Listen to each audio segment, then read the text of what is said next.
आत्मीय स्वजनों, आत्मीय परिजनों, सभी को सादर प्रणाम।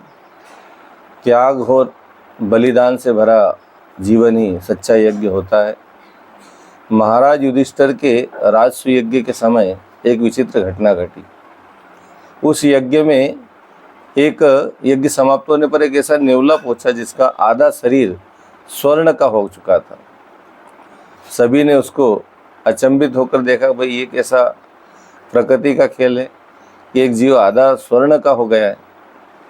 उससे पूछा गया कि भाई ये क्या बात है, ये शरीर तुम्हारा आधा।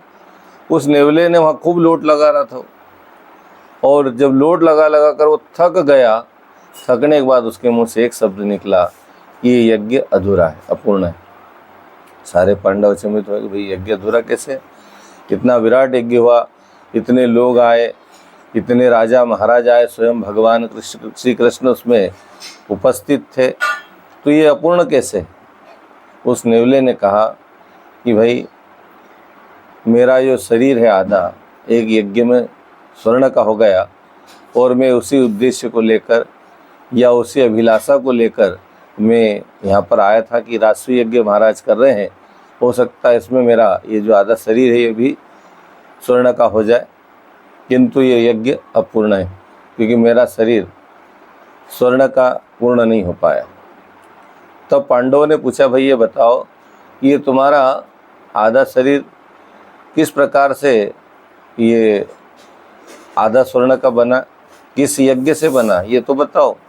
तो उस नेवले ने कहा कि मैं कुछ समय पूर्व अमुक देश में भयंकर अकाल पड़ा, मनुष्य भूख से मारे तड़प तड़प कर मरने लगे। एक ब्राह्मण परिवार कई दिनों से भूखा था। एक दिन कहीं से कुछ अन्न उन्हें मिला।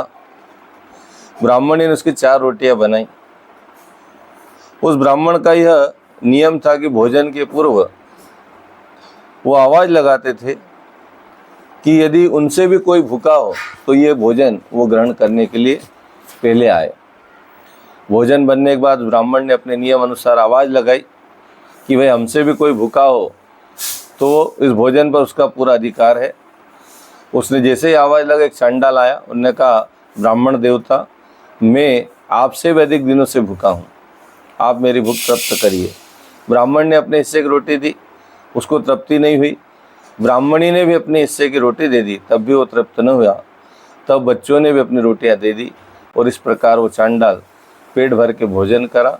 और उसने जब भोजन करने के बाद हाथ धोए, और जिस भूमि पर उसने हाथ धोए उस भूमि जो मिट्टी वो गीली हो गई, और गीली होने से मैं उस भूमि में लेट लगाया, और लेटते लेटते मेरा जो आधा शरीर था, जो भूमि के स्पर्श में आए गीली मिट्टी के, वो मेरा आधा शरीर स्वर्ण का हो गया।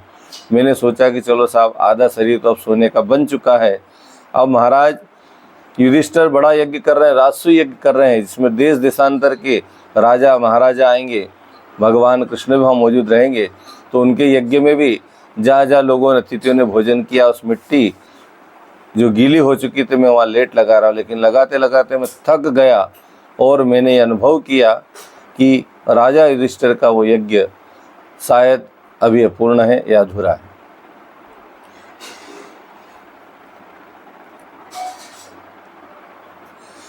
जिससे मैंने सोचा कि आधा शरीर इस यज्ञ में स्वर्णमय हो जाएगा, मैं लेट लगाने आया, लेकिन ऐसा हुआ नहीं। इसलिए यह यज्ञ मेरे ख्याल से पूर्ण नहीं हुआ।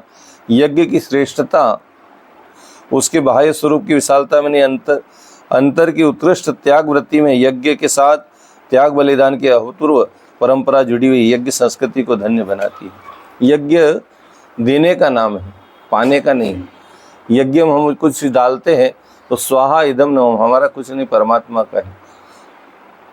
यज्ञ में देने की वृत्ति पैदा होती है। हम अपने जीवन में कमाई हुई संपदा को यज्ञ कार्य के लिए नियुक्त करते हैं। जो कुछ है सब तोर है, और साथ ही यज्ञ के जो भाव है उन भावों को जीवन में आत्मसात करना चाहिए। यज्ञ हमें देव पूजन अर्थात देव वृत्तियों को अपनाने के लिए बाध्य करता है। देव वृत्तियाँ हमारे जीवन में आए, अच्छाइयाँ हमारे जीवन में आए, और अच्छाइयों का हम वर्ण कर पाएं। अच्छाइयाँ पढ़ने सुनने के लिए अच्छी लगती है, लेकिन जीवन में उसको अवतरित करना, यह उतार लेना बड़ा कठिन कार्य होता है। दूसरा, संगतिकरण।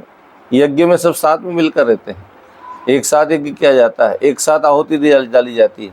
हम भी संगतिकरण का मतलब है एक समांतर विचारधारा जो हमें उत्कृष्ट भावों से भरी हो, ऐसी विचारधारा से हम जुड़कर एक साथ श्रेष्ठ शुभ कार्य करें। और तीसरा होता है यज्ञ में दान।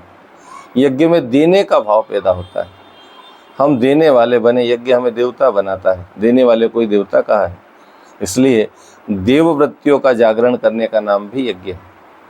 देववृत्तियाँ अपनाना, देववृत्तियों मिलकर कार्य करती है और देववृत्तियाँ देने का कार्य करती है। देने का भाव जहाँ जाए, ऐसे सारे गुण हमारे अंदर जब आ जाता है तो हम सच्चा यज्ञ कर पाते हैं।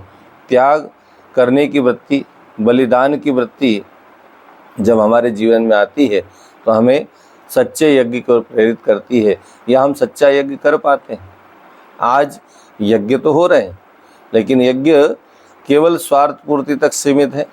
यज्ञों से पुण्य लाभ हो जाए होगा, लेकिन क्या उनके दिव्य गुणों को हम आत्मसात कर पा रहे हैं? भाइयों बहनों, यज्ञ जीवन को बदलने का नाम है, यज्ञ जीवन को जीने का नाम है, या यज्ञ का यूँ कहे कि जीवन जीने की कला का नाम ही यज्ञ है। इसलिए हम ऐसी त्याग वृत्तियों को जीवन में अपनाएं, उतारें, तभी हमारा यज्ञ कराना सफल होता चला जाएगा। जैसे नेवला उस त्याग वृत्ति से बड़ा प्रभावित हुआ और उनने सच्ची बात कह डाली कि आपका यज्ञ अभी अधूरा है। भाइयों बहनों, हम भी अपने यज्ञ को पूरा करें, हमारे अंदर भी वे गुण आए, दिव्य गुण आए, जो हमारे जीवन को श्रेष्ठता से जोड़ें, श्रेष्ठता की ओर ले जाए। इन भावों के साथ ओम शांति।